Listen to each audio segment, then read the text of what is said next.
ফরিদপুরের বোয়ালমারী উপজেলার মজুরদিয়াতে দ্বিতীয় শ্রেণী পড়ুয়া 7 বছরের এক শিশুকে ধর্ষণ চেষ্টার অভিযোগ উঠেছে একই এলাকার ষাটোর্ধ্ব বৃদ্ধের বিরুদ্ধে।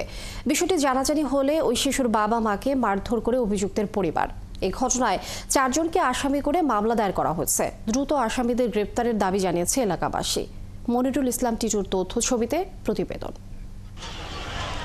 শিশুটির বাবা এজাহারে উল্লেখ করেন, 11 মার্চ বিকেলে বোয়ালমারী উপজেলার মাজুরদিয়া এলাকায় ফসলের মাঠে ঘাস কাটার সময় শিশুটিকে ধর্ষণের চেষ্টা করে একই এলাকার ষাটোর্ধ্ব বৃদ্ধ বধুই শেখ। এ সময় শিশুটির চিৎকারে আশেপাশের লোকজন এলে পালিয়ে যায় বধুই শেখ। রাতে বধুই শেখের বাড়িতে বিষয়টি নিয়ে কথা বলতে গেলে শিশুটির মা বাবাকে মারধর করে অভিযুক্তের পরিবার। পরদিন 12 মার্চ বোয়ালমারী থানায় 4 জনকে আসামি করে মামলা করে ভুক্তভোগী পরিবার।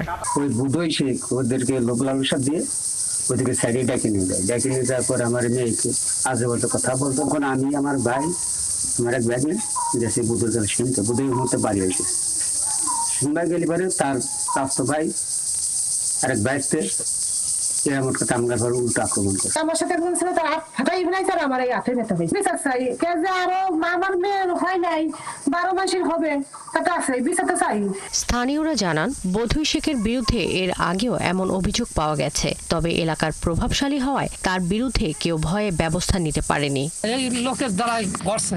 আমরা নিজে শহীদে দেখা মাখা বিয়েটা মেয়ে তাহলে নিজ ধরছে হাতে হাতে। এই লোকটা অনেক কিছু এরকম কমপ্লেইন আইছে, কিন্তু কোনো সালিশ বিচার হয় নাই।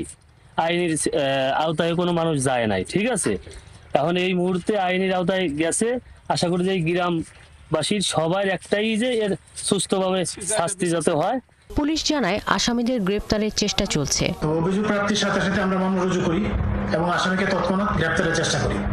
আসামিকে পলাতক থাকায় গ্রেপ্তার করা সম্ভব হয়নি, তাকে গ্রেপ্তারের চেষ্টা অব্যাহত আছে। এদিকে অভিযুক্ত বধুই শেখ ও তার পরিবার মামলা দায়েরের পর থেকেই পলাতক রয়েছে। শাকিলা শম্পা, ৭১।